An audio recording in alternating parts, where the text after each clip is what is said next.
질문에서 세상은 변화됩니다. 그리고 작은 질문에서 우리는 전혀 다른 세상을 우리는 만나게 됩니다.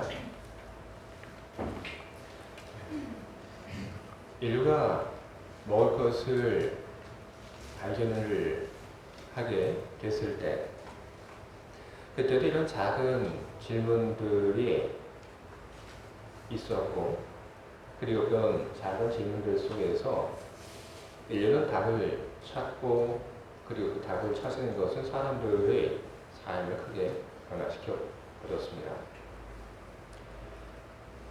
수렵과 채식을 하던 인류는 자신들이 발견한 어떤 식물을 보면서 질문을 던집니다. 이거는 먹어도 되는 걸까? 바로 그런 질문들 속에서 답을 얻게 됩니다. 이거는 먹어도 되고, 그리고 이건 먹으면 안 된다. 그런 질문을 통해서 답을 발견하고 새로운 먹거리를 발견함으로 인류의 생활은 무척이나 풍족하게 변화되었습니다. 먹거리에 대해서만 그런 질문을 했던 것은 아닙니다. 사람들 끊임없이 질문을 합니다. 사람은 새처럼 날 수 있을까? 바로 그런 질문에서 답을 찾고자 했죠. 그리고 누군가는 또 다른 질문을 하게 됩니다. 저 하늘, 저 달에는 뭐가 있을까? 그런 질문들. 그 질문을 했던 사람은 달에 갈 수 있는 그런 길은 없을까 찾게 됐고, 그리고 달로 향하는 인류의 걸음을 한 발자국 앞으로 이끌어 주었습니다. 우리는 언제나 작은 질문을 우리는 던지고, 그리고 그런 작은 질문들로부터 우리는 변화를 우리는 만나게 됩니다. 그리고 그 속에서 우리는 살아가게 됩니다. 작은 질문이 세상을 변화시키고 사람들의 삶을 변화시키는데, 그것은 우리 신앙의 세계에 있어서도 역시 그렇습니다. 오늘 우리가 함께 봤던 이 본문의 말씀, 이것은 한 가지 질문에서 시작이 된 겁니다. 사람이 하나님과 올바른 관계를 가질 수 있을까? 그리고 그 질문이 또 다른 질문을 끌어왔습니다. 사람이 하나님과 올바른 관계를 가질 수 있다고 한다면 어떻게 해야지 사람이 하나님과 올바른 관계를 갖게 될까? 그런 질문에 대해서 답을 하기 시작합니다. 그 질문에 대해서 어떤 사람은 이렇게 얘기를 합니다. 사람이 하나님과 올바른 관계를 갖기 위해서는 의가 필요하다. 그러면 사람은 어떻게 의롭게 될 수 있는가? 이 질문에 대해서 또 대답을 하죠. 사람이 의롭게 되기 위해서는 율법을 잘 지키면 된다. 하나님께서 주신 그 율법을 잘 지키면서 살아가게 되면 그러면 사람은 의롭게 되는 거다. 그런 생각을 예전에는 참 많이 했습니다. 율법을 지키고 살아가면 의롭게 된다. 그런데 그렇다고 하는 이 말은 의로움이 사람에게 달린 것이라는 그런 말들입니다. 그런데 똑같은 그 질문에 대해서 사도 바울은 전혀 다른 그 대답을 내었습니다. 사람이 의롭게 되는 것은 율법을 잘 지키고 그래서 의롭게 되는 것이 아니라, 사람이 의롭게 되는 것은 예수 그리스도를 잘 믿는 것을 통해서 그렇게 되는 것이다. 사도 바울의 이와 같은 그런 대답은 당시에 있어서 무척이나 새로운 생각이었고 새로운 대답이었습니다. 사도 바울이 가졌던 그 대답은 율법이 바로 하나님과의 올바른 관계를 맺게 하는 유일한 길이라고 믿었던 사람들과 커다란 충돌을 일으켰습니다. 그 충돌 속에서 바울이 오늘 우리가 보고 있는 이 본문의 말씀을 가지고 바로 반격을 시작하고 있는 겁니다. 율법을 잘 지키는 것, 그것이 하나님과의 올바른 관계를 맺는 길이라고 주장하는 그 사람들에게 바울은 되묻고 있습니다. 만약 그렇다면 예수님은 뭐냐? 예수님은 당신을 믿으라고 얘기를 했는데 그렇게 되면 의롭게 된다고 이야기를 했는데 율법을 지키는 것이 아니라 나를 믿으라고 하는 그 예수님은 도대체 뭐가 되는 것이냐? 예수님이 율법을 지키지 않게 하고 나를 믿으라고 한 것, 그것은 우리 모두를 죄인으로 만들기 위해서 예수님께서 그런 이야기를 하신 것이냐? 절대로 그럴 일은 없다. 예수님께서 거짓말을 하실 일은 없다. 예수님께서 우리 인간 모두를 죄를 지은 그 죄인으로 살기 위해서 그런 이야기를 하신 것이 없다. 절대로 아니다. 예수님 말씀이 맞다. 믿음이 바로 사람을 의롭게 한다. 바울은 그렇게 오늘 본문에서 이야기하고 있는 것입니다. 예수를 믿는 믿음이 어떻게 사람을 의롭게 만드는 것일까? 성경은 거기에 대한 예를 보여주고 있습니다. 창세기 15장 6절을 보게 되면 아브라함 이야기 나옵니다. 아브라함이 여호와를 믿으니 여호와께서 그를 의로 여기시고, 아브라함이 자손이 없었습니다. 그래서 아브라함은 이 다메섹 사람 엘리에셀을 자신의 후계자로 생각하고 있었습니다. 그런데 어느 날 밤에 하나님께서 아브라함을 찾아오십니다. 그리고 그에게 약속을 하십니다. 너에게 후손이 있을 것이다. 그렇게 이야기하신 하나님께서 아브라함을 그가 머물던 처음 밖으로 데리고 나옵니다. 그리고 하늘을 보게 하십니다. 이야기하시죠. 하늘 오르러 물결을 셀 수 있나 봐라. 그리고 하나님께서 또 계속해서 아브라함에게 이야기하십니다. 네 자손이 이와 같으리라. 성경은 그 후에 있었던 아브라함의 그런 반응을 두고, 그리고 그 반응을 본 하나님의 이야기를 기록하고 있습니다. 아브라함이 여호와를 믿으니 여호와께서 이를 그의 의로 여기셨다. 성경이 이야기하고 있는 여호와께서 이를 그의 의로 여기셨다. 바로 그것은 다른 것이 아니라 아브라함이 믿는 것입니다. 아브라함은 나이가 많았습니다. 자식을 낳을 수 있는 그런 성경적 상태가 아닙니다. 그 아내도 역시 마찬가지입니다. 만에 하나, 천에 하나 자녀를 낳는다 해도 그 자녀로부터 후손이 하늘의 별처럼 많이 나오게 될 것이다. 사실 상식적으로 이해가 되지 않는 불가능한 이야기입니다. 하지만 아브라함은 그 말을 믿었습니다. 왜 믿었냐면 하나님이 말씀하신 것이기 때문에 믿었습니다. 다른 사람이 이 이야기를 했다고 한다면 그 말을 믿지 않았을 겁니다. 하지만 하나님께서 말씀하셨기 때문에 아브라함은 하나님 말씀에 대해서 그냥 아멘하고 그 말을 믿었습니다. 이제 놀라는 것은 하나님이죠. 하나님 말씀하신 그 말씀에 대해서 조금의 의심도 없이, 주저함도 없이 그것을 아멘하고 믿어버리니까 하나님은 아브라함의 그 모습에 크게 기뻐하시고 감동받으시고, 그리고 하나님께서는 아브라함을 의롭게 여겨주셨습니다. 하나님을 조금의 의심도 없이 믿어주었기 때문에. 여러분, 한국 속담 중에 팥으로 메주를 쓴다는 그런 말이 있습니다. 다들 아시죠? 팥으로 메주를 쓴다. 근데 저는 팥으로 메주를 쓴다고 하는 이 말이 도대체 무슨 뜻인지 저는 잘 사실 이해가 안 됐습니다. 말이 안 되는 얘기인데. 그래서 제가 찾아보니까 팥으로 메주를 쓴다고 하는 이 속담의 원리는 이게 아니라 콩으로 메주를 쓴다. 이게 원래 맞는 말이었다고 합니다. 그럼 콩으로 메주를 쓴다. 가능한 얘기죠? 틀림없는 얘기죠. 매주 쓰는 건 콩으로 쓰죠. 근데 콩을 매주 쓴다라고 하는 이 말이 전에 어떤 뜻으로 사용되냐면 사람들이 믿지 않는다라는 것을 드러낼 때 이 말을 썼다고 합니다. 당연히 매주는 콩으로 쓰는 건데 콩으로 매주를 쓴다고 해서 사람들이 믿지 않았다는 겁니다. 근데 반대로 이제는 화초로 매주를 쓴다는 말이 있습니다. 화초로 매주를 쓴다는 것은 말이 안 되는 말입니다.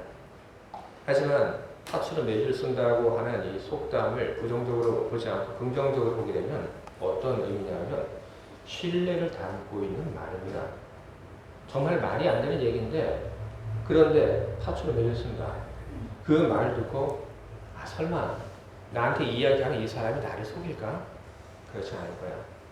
화초로 매주를 쓴다고?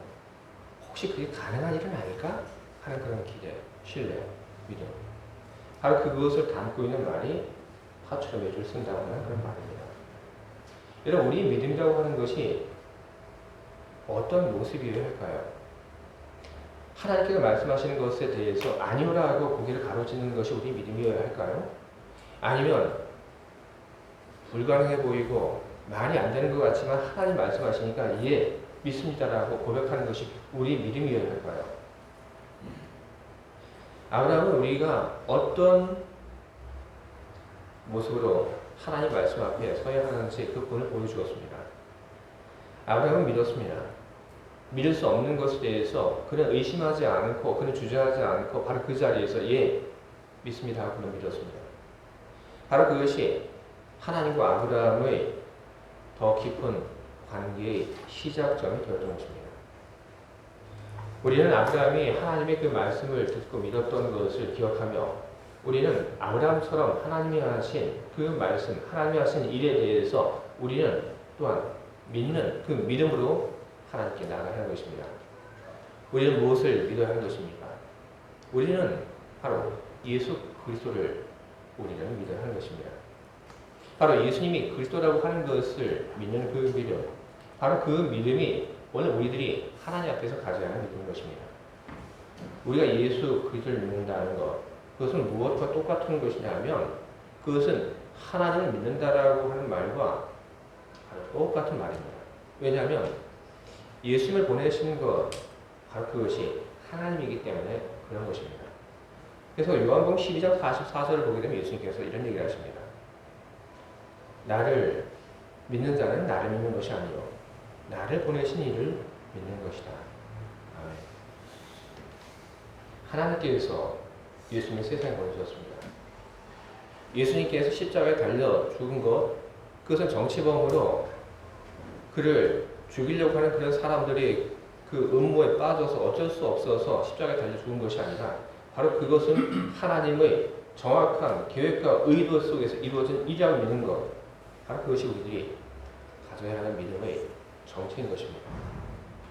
예수님이 하늘로부터 오신 하나님의 아들이라고 하는 것, 그리고 그분이 십자가에 달려 우리의 죄를 대속하여 죽으셨다고 하는 것, 그리고 그분이 죽었다가 부활했다고 믿는 것, 사실 이런 것은 믿을래 믿을 수 없는 일인 것입니다. 하지만 우리들은 그것을 믿습니다. 우리는 이 사실 앞에서 어떤 우리는 저항도 없이 그것을 우리는 증명해야 하는 증명의 과정도 우리는 요구하지 않고 우리는 그것을 우리는 믿었습니다. 어떻게 그것이 가능할까? 성령의 도움이 있었기 때문에 이런 것이 가능했지만 어찌됐든 우리는 결과적으로 우리는 하나님께서 하신 그 예수 그리스도의 사건을 우리는 믿습니다. 하나님이 그런 우리를 보고 어떤 마음을 갖고 계실까요? 바로 그런 우리를 바라보시는 하나님의 마음, 우리는 그 마음이 어떤 마음인지 우리는 충분히 우리는 예상할 수 있습니다. 아브라함을 대하시며 가졌던 바로 그 마음, 바로 그 마음으로 하나님께서는 예수를 그리스도로 고백하는 사람들을 대하고 계신 것입니다. 그리고 예수 그리스도를 믿는 그 믿음을 가진 사람들에게 하나님께서는 그 죄를 다 사하여 주십니다. 여러분, 모든 인간들에게는 죄가 있습니다. 하지만 하나님이 예수 그리스도를 통해서 하신 그 일을 믿는 사람, 그 사람에 대해서 하나님은 어떻게 하시냐면 죄를 사하여 주십니다. 예수님이 나의 죄를 위하여 십자가에 달려 죽었다고 하는 것을 믿기에, 그것이 바로 하나님께서 일으키신 사건이라고 하는 것을 믿기에, 그 믿음을 보신 하나님께서 우리에 대해서 사죄를 선포하시는 겁니다. 죄가 없는 것이 아닙니다. 내가 죄가 있지만 그러나 내가 믿음으로 내가 내 죄를 사하노라. 바로 그것이 하나님께서 우리들이 하시는 일인 것입니다. 하나님께서 우리의 죄를 사하시고, 그리고 하나님께서 거기서 끝나는 것이 아니라 우리 하나님의 자녀로 삼아주십니다. 우리가 하나님의 자녀가 되므로 우리는 하나님의 자녀로서 우리는 삶을 다시 시작할 수 있는, 새로운 시작할 수 있는 우리는 그런 기회를 우리는 얻게 되는 것입니다. 우리는 하나님의 자녀로서 삶을 다시 시작할 수 있는 그런 기회를 얻습니다.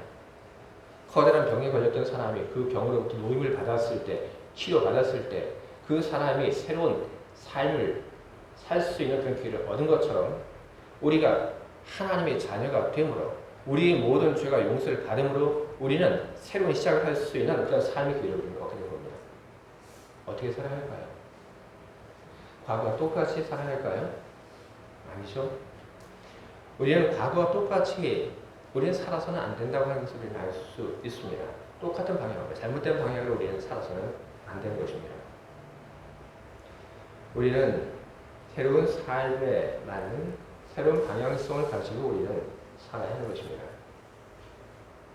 그건 뭘까요? 하나님의 자녀로서 살아야 하는 우리들이 가져야 하는 새로운 삶의 방향성, 그건 어디 있는 걸까요? 바로 오늘 설교의 그 제목이 그런 삶의 방향성을 드러내기 위한 것입니다. 소유에서 존재로. 에릭 프롬이라고 하는 분이 그런 얘기를 했습니다. 많은 것을 소유하는 것이 아니라 풍요롭게 존재하는 것을 목표로 살아라.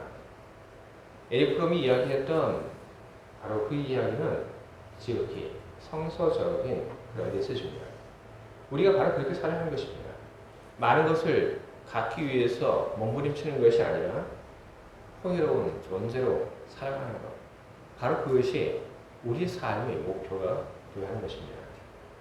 그러면 풍요로운 존재로 살아가는 것, 그것은 어떻게 하면, 혹은 무엇을 하면 되는 것일까요? 예수님께서 하나님이 주신 그 율법, 그것을 뭐라고 요약할 수 있냐 이렇게 물어보신 적이 있습니다. 바로 거기에 답이 있습니다. 인간이 어떻게 살아야 하는가, 거기에 대해서 예수님께서 주신 메시지가 뭡니까? 마음을 다하고 뜻을 다하고 성품을 다하고 육신의 힘까지 다해서 하나님을 사랑해라. 또 둘째도 그와 같으니 내 이웃을 내 몸과 같이 사랑해라. 그렇게 얘기하셨습니다. 사랑하라고 하셨죠. 그런데 얼마큼 사랑하라고 얘기하셨습니까? 마음을 다하라고 했습니다. 뜻을 다하라고 했습니다. 성품을 다하라고 했습니다. 육신의 힘까지 다하라고 했습니다. 내가 가지고 있는 그 모든 에너지, 그것이 다 바닥날 때까지 그렇게 사랑하라고 그렇게 얘기하셨습니다. 육신의 힘까지 다해라. 그것이 비단 육신의 힘만을 이야기하는 걸까요? 우리가 가지고 있는 그런 물질은 아닐까요? 그 모든 것을 다 가지고 하나님을 사랑해라. 그렇게 이야기를 하신 겁니다. 내 이웃 사랑하는 것 역시 그렇게 사랑해라. 이야기하신 것이죠. 함석화 선생은 이런 이야기를 합니다. 말한 대로 믿는 사람에게는 엄정한 의미로 하면 핑계가 있을 수 없다. 그렇게 이야기했습니다. 가령 예를 든다면 내가 이웃을 내가 사랑하고 싶지만 나는 돈이 없어서 내가 이웃을 사랑하지 못한다. 내가 이웃을 사랑하고 싶지만 나는 시간이 없어서 나는 이웃을 사랑하지 못한다. 그런 이야기예요. 함석화 선생은 이야기합니다. 말도 안 되는 얘기다. 그거는 핑계지 그런 말은 성립이 안 된다. 정말로 이웃을 사랑하려고 하는 그 사람에게는 돈이 없어도 시간이 없어도 사랑하는 데 있어서 전혀 문제가 되지 않는다. 돈이 없으면 돈이 없는 대로, 시간이 없으면 시간이 없는 대로 그 속에서 얼마든지 이웃을 사랑하는 그 일들을 해나갈 수 있다. 그건 그렇게 얘기했습니다. 우리는 항상 옳은 일을 하는데 우리는 어떤 이유를 찾습니다. 우리는 사랑하지 못하는 그 이유를 우리는 많이 찾습니다. 내가 돈이 없어서, 내가 시간이 없어서, 내가 너무 바빠서 못합니다. 하나님을 예배하는 것 역시, 하나님 사랑하는 것 역시 마찬가지죠. 아, 제가 너무 바빠서. 정말 우리는 그런 핑계를 대며 우리는 살아갑니다. 하지만 그것은 과거에 우리들이 살아갔던 그런 삶의 모습이고 그런 삶의 방향입니다. 이제 우리는 그렇게 살아서는 안 됩니다. 하나님의 자녀로서 새로운 삶의 기회를 얻은 우리들은 전혀 다르게 살아가야 하는 것입니다. 하나님을 정말로 힘을 다해서 사랑하고 그리고 이웃을 정말로 힘을 다해서 내 몸처럼 아끼면서 살아가는 그런 삶. 여러분 그런 삶이 우리의 삶을 정말로 부유하게 만들어주는 그런 길인 것입니다. 베른에 한 권사님이 있습니다. 이 권사님에게 얼마 전에 중국에서 손님이 왔는데 저한테 그 얘기를 해요. 중국 딸이라고 얘기를 하시더라고요. 그래서 제가 그 얘기를 듣고 무척 이상하게 생각했습니다. 왜냐하면 이분에게는 자식이 셋이 있어요. 그 아들이 둘이 있고 그리고 딸이 있습니다. 그런데 왜 또 중국 딸? 그래서 이게 무슨 얘기인가 했죠. 근데 물어보지는 않았습니다.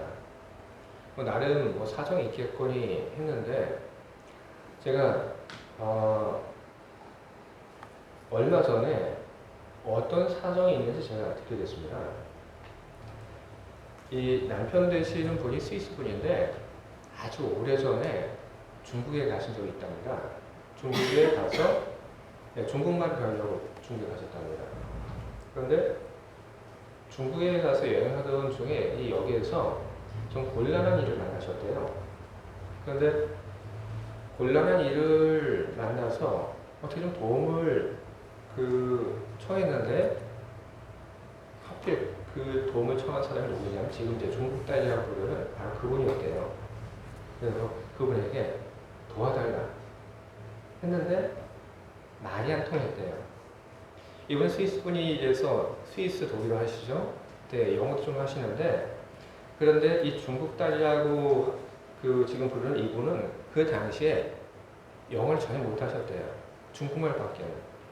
그런데 중국말 배우러 가신 분이 제대로 말이 되냐면 그러지 못해서 참 곤란하게 느끼고 있었는데 그 상황에서 그 여자분이 안 되겠다 싶었는지 딴 데 가서 영어를 하는 사람을 데리고 왔대요.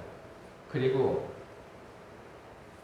이 사람 도와줘라고 얘기해서 그래서 이 곤란한 속에서 도움을 받으셨다고 합니다.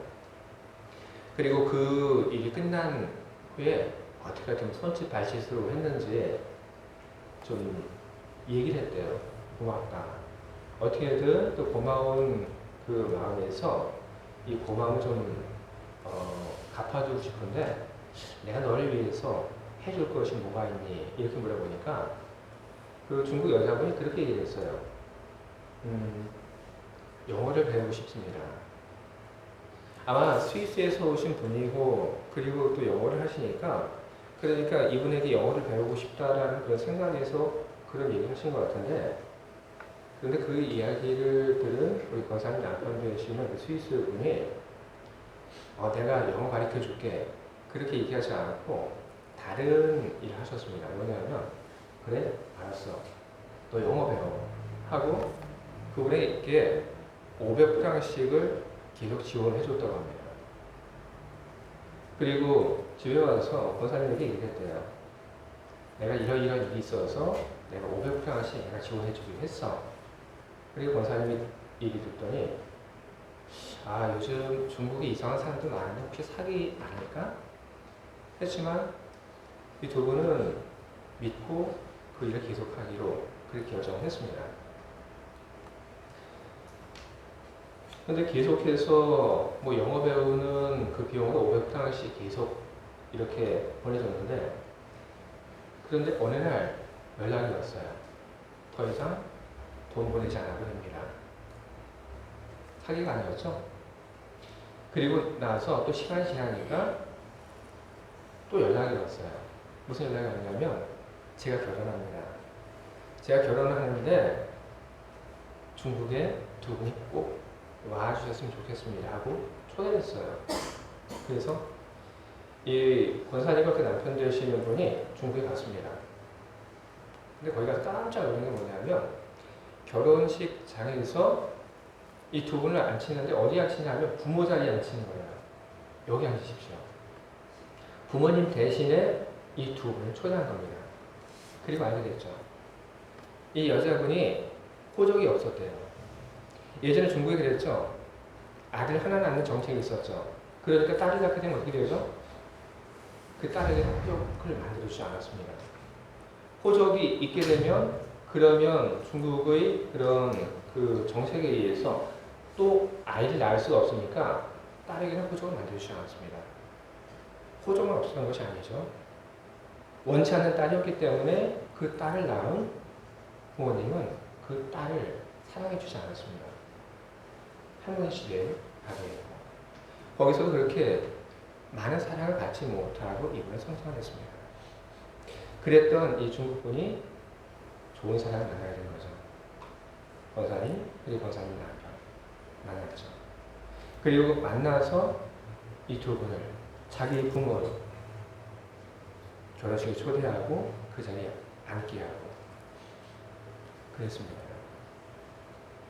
여러분, 이 두 그 관계들, 이 관계들은 지금도 계속해서 이어지고 있습니다. 물론 그 결혼식 후에 여러 가지 이야기들도 있고 또 어려운 일도 있지만, 그러나 저는 전혀 모르던 그런 사람들이 이렇게 살아갈 수 있다고 하는 것이 얼마나 아름다운 일인지 모르겠습니다. 여러분, 아름답지 않습니까? 돈 500프랑 작은 돈 아닙니다. 하지만 우리가 여지까지 하나님의 은혜를 먹고 살만 했고 살아왔고, 그리고 그 500프랑 있어도 없어도 사는데 큰 어려움 없다. 도와주자. 바로 그런 삶이 우리 모두가 살아야 하는 그런 삶의 그런 모델이라고 저는 생각합니다. 여러분, 우리는 그렇게 해야 합니다. 우리는 하나님을 사랑할 때도, 그리고 우리가 우리 이웃을 사랑할 때도 우리는 그렇게 우리는 사랑할 줄 알아야 하는 것입니다. 우리가 그렇게 사랑할 때 우리는 그것을 계속하지 못하는 이유를 우리는 알고 있습니다. 아까워하는 마음이 우리에게 있죠. 그리고 호의를 권리로 받아들이는 그런 사람들의 그 반응이 우리로 하여금 계속해서 사랑하는 그 일을 하지 못하도록 그렇게 만들어갑니다. 하지만 그렇다고 해서 우리는 사랑하는 그 일을 우리는 포기해서는 안 되는 것입니다. 우리가 예수 그리스도를 믿고, 그리고 우리는 삶의 새로운 방향 속에서 우리는 살기로 우리 결심했고, 우리는 그 방향으로 우리는 지금 살아가고 있습니다. 새로운 방향으로 우리 삶의 방향과 그리고 목표를 설정하고 살아가고 있는데, 그런 우리들이 끝까지 잘 사랑하면서 살아갈 수 있어야 합니다. 그것은 우리 힘만으로는 사실 되지 않습니다. 우리 힘이 붙이고 힘들 때, 그때 우리가 계속해서 사랑하면서 살아갈 수 있도록 하는 힘, 그 힘은 어디서 나오냐면 우리 주님에서 나옵니다. 내가 그리스도와 함께 십자가에 못 박힌 그런즉 이제는 내가 사는 것이 아니 오직 내 안에 그리스도께서 사시는 것이라. 이제 내가 육체 가운데 사는 것은 나를 사랑하사 나를 위하여 자기 자신을 버리신 하나님의 아들을 믿음 안에서 사는 것이다. 바울이 이야기하죠. 바울이 내 안에 그리스도가 계신다, 그렇게 선언합니다. 내 안에 계신 그리스도, 그분은 어떤 일을 하십니까? 돕는 일을 하시죠. 그리고 사람의 그 삶을 이끌어가서 하나님 뜻대로 살게 하고, 그리고 풍요로운 존재로 살아가도록 살게 하는 그런 일을 하시는 것이 바로 우리 안에 있는 주님이 하시는 일인 것입니다. 바울은 고백합니다. 나를 믿는다. 내 안에 그리스도가 계신 것을 나는 믿는다. 나는 그 믿음을 가지고 나는 살아간다. 바울은 그런 고백을 합니다. 그런 고백은 바울이 우리 모든 믿는 사람들에게 주는 메시지입니다. 이런 놀라운 일들이 당신에게 일어나고 있습니다. 그리스도께서 내 안에 계십니다. 그리고 그 그리스도께서는 당신 안에도 계십니다. 그리스도께서 내 안에 계신다고 하는 것, 여러분 그것이 얼마나 엄청난 메시지이고 얼마나 그것이 우리에게 기쁜 소식입니까? 그리스도께서 내 안에 계시니 여러분 무엇이 달라집니까? 그리스도께서 내 안에 계시니까 그의 마음이 내 안에서 내 밖으로 흘러나오게 됩니다. 그리스도께서 내 안에 계시니 그의 능력이 나의 능력이 되는 것입니다. 그리스도께서 내 안에 계시니까 그의 지혜가 나의 지혜가 되는 것입니다. 우리는 힘과 지혜의 근원을, 사랑의 그 근원을 우리 안에 담고 살아가게 되는 것입니다. 믿음이라고 하는 것은 바로 우리 내부에 있는 우리 주님의 힘, 바로 그것을 우리 삶의 그 밖으로 끌어오는 바로 그런 도구인 것입니다. 의인은 믿음으로 산다. 그렇게 했습니다. 주의 사랑하는 여러분, 여러분 안에 계시는 그 주님을 여러분 발견하시고, 그리고 여러분 안에 계시는 그 주님에 대한 믿음을 여러분 가지시기 바랍니다. 주님이 분명히 내 안에 계신다 하는 그 믿음을 여러분 가지시기 바랍니다. 그리고 내 안에 계신 그 주님이 내 안에서 당신의 힘을 나에게 나눠주고 계신다고 하는 그 믿음을 여러분 가지시기 바랍니다. 여러분 믿으십시오. 우리가 주님을 의식하고, 그리고 우리가 믿을수록 주님께서 하시는 그 일들은 더욱 커다란 능력으로 우리들 안에 나타나게 될 것입니다. 주의 사랑하는 여러분, 우리가 믿음을 통해서 예수를 주로 고백하고 우리가 구원의 약속을 받은 것, 그것은 참 큰 은혜입니다. 하지만 그것은 우리 믿음 생활의 전부가 아니고 끝이 아닙니다. 우리가 믿음을 가지고 하나님으로부터 내가 너희 죄를 사하노라 하고 사죄의 은총을 받고 하나님의 자녀가 되게 된 것, 그것은 새로운 시작을 하게 된 시작 전에 지나지 않습니다. 삶을 어떻게 살아야 할까 여러분 결정하시기 바랍니다. 과거와 같은 그런 삶을 반복하며 후회와 그리고 슬픔 속에서 살아가야 할 것인지, 아니면 새로운 삶의 그 방향, 그 목표를 정하고 많은 것을 갖는 것이 아니라 풍요로운 삶을 살아가는 그런 삶을 살겠다고, 그런 존재가 되겠다고 결단하고 사랑하면서 살아가게 될지 여러분 결심하시기 바랍니다. 여러분들이 풍요로운 존재로 살아가기를 원하고, 그리고 사랑하는 그 일들을 해나갈 때 여러분 안에 계신 주님이 여러분의 마음을 지켜주시기 바랍니다. 여러분의 길을 지켜주시고 여러분들이 언제나 사랑하며 살아갈 수 있도록 도우시고, 그리고 그 사랑 안에서 여러분들이 큰 기쁨과 은혜를 누리며 행복하게 살아갈 수 있도록 주님이 여러분을 도와주시기를 주님의 이름으로 축원을 드립니다. 함께 기도하겠습니다.